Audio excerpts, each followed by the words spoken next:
आपको बताएं कि वज़ीर-ए-आज़म शहबाज शरीफ अगस्त के आखिरी हफ्ते में दौरे चीन पर रवाना होंगे। ज़राए के सवाल से ये बताना है कि वज़ीर-ए-आज़म शहबाज शरीफ 31 अगस्त से 1 सितंबर तक शंघाई ताउन तंजीम के सरबराही इजलास में शिरकत करेंगे और वज़ीर-ए-आज़म के शंघाई ताउन तंजीम इजलास के मौके पर आलमी रहनुमाओं से मुलाकातें मुतवक्के हैं। शहबाज शरीफ की चीनी सदर शी जिनपिंग, रूसी सदर व्लादिमीर पुतिन से भी मुलाकात तय है।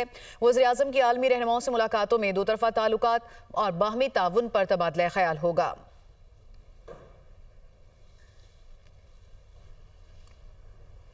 आपको बताएं कि वज़ीर-ए-आज़म शहबाज शरीफ अगस्त के आखिरी हफ्ते में दौरे चीन पर रवाना होंगे। ज़राए के सवाल से ये बताना है कि वज़ीर-ए-आज़म शहबाज शरीफ 31 अगस्त से 1 सितंबर तक शंघाई ताउन तंजीम के सरबराही इजलास में शिरकत करेंगे और वज़ीर-ए-आज़म के शंघाई ताउन तंजीम इजलास के मौके पर आलमी रहनुमाओं से मुलाकातें मुतवक्के हैं।